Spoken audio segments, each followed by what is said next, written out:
Bienvenue à toi qui passe par là. J'espère que tout va bien de ton côté et que 2023 s'est terminé comme il le fallait du mieux possible.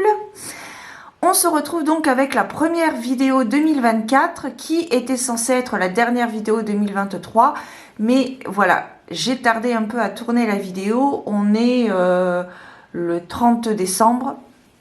Donc le 29, pardon, le 29 décembre, donc je la mettrai en ligne mercredi prochain, je pense. Donc ici, nous allons parler de la numérologie pour l'année 2024 sur le plan collectif, mais également sur le plan individuel. Sur le plan collectif, parce que 2024 est sous le nombre du 8. Donc je vais te lire des extraits de ces deux livres, donc à savoir Mon chemin d'âme sur terre avec la numérologie d'Alexandra Gabriel aux éditions Exergue. Je t'avais fait une série de vidéos en septembre dernier, notamment sur ton nombre de chemins de vie, où je t'avais lu un extrait de chaque nombre de chemins de vie, donc du 1 au 9, puis du 11, 22, 33 et 44. Et je vais également m'aider dans cette vidéo de ce livre de Lydie Castel et Didier Durandi, Numérologie, votre année personnelle aux éditions Erol. Donc pour connaître votre nombre de votre année personnelle en 2024, il faut tout simplement additionner votre mois et votre jour de naissance plus 2024. Voilà. Vous réduisez le résultat à un nombre entre 1 et 9. Si votre résultat est 11 ou 22, vous ne réduisez pas, ce sont des maîtres nombres. Et ça vous donnera une vue d'ensemble des points généraux, des points principaux par rapport à votre année 2024. Voilà les amis. Donc j'espère que cela vous conviendra. C'est vrai que j'ai fait quelques recherches rapides, mais c'est vrai que pour cette vidéo, ça va être surtout reprendre des livres. Mais je pense que ça peut être intéressant de connaître un petit peu, d'avoir une vue d'ensemble de l'année qui arrive, donc qui débute tout juste d'ailleurs. Voilà, je vous souhaite une belle écoute, prenez soin de vous et surtout, bonne année.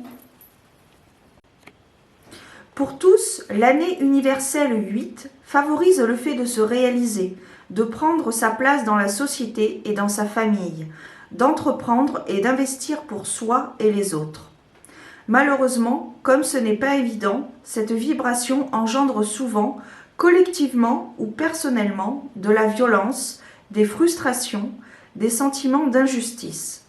Cela peut s'exprimer par des abus de pouvoir, des actions brutales, un manque de pondération dans le comportement et les actes, de l'intolérance, le fait d'être une victime ou de se positionner comme telle.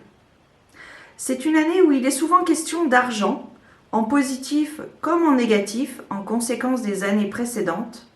C'est une année qui peut engendrer des problèmes avec la justice s'il y a eu un manque d'honnêteté auparavant. Face à cela, il est nécessaire de prendre sa place sans violence. Quand l'histoire nous parle des années universelles 8, 1925, écriture d'un livre d'un dirigeant allemand, 1961, construction du mur de Berlin, et 2015, suite aux attentats en janvier 2015, 4 millions de Français occupent la rue sans violence, sans rien détruire, avec un panneau indiquant « Je suis Charlie ». Prise de position pacifiste exemplaire face à la violence. Cette marche aura un retentissement mondial.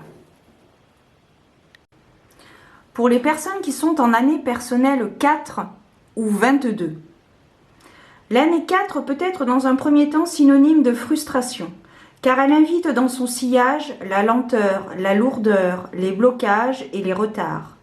Ainsi, les contretemps et contrariétés en tout genre sont de mise. C'est toujours plus tard dans le courant de l'année que l'on se rendra compte que ces blocages auront été salutaires, car ils nous auront permis de ne pas nous fourvoyer, et de rester sur le chemin le plus en adéquation avec nos vibrations profondes. Souvent, l'année personnelle 4 est la dernière étape avant la promesse d'une belle évolution. C'est une année qui peut en effet être vécue délicatement, mais elle va nous faire comprendre quelles sont nos véritables limites, dans quel domaine et pourquoi. Mais elle est là aussi pour rectifier le tir et nous donner les outils pour aller au-delà de ces limites.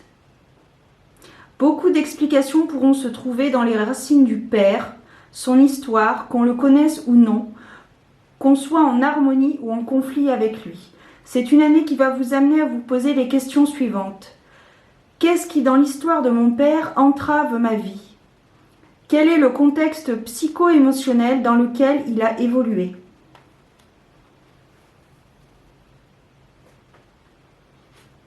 Les difficultés possibles et les leviers pour s'en tirer.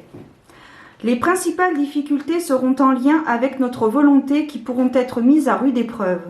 Plus d'une fois, en année 4, on a envie de baisser les bras. Comme on doit travailler dans la matière, on n'a pas les réponses tout de suite et rien ne vaut l'expérience. On a donc le sentiment de devoir trimer pour comprendre, mais aussi la prise de conscience effectuée, les choses se dénouent. Mais aussitôt la prise de conscience effectuée, les choses se dénouent. Souvent, la suite des événements ne semble pas logique. C'est normal. Et il faut prendre son mal en patience. On aura aussi souvent le sentiment d'être confronté à la loi des séries.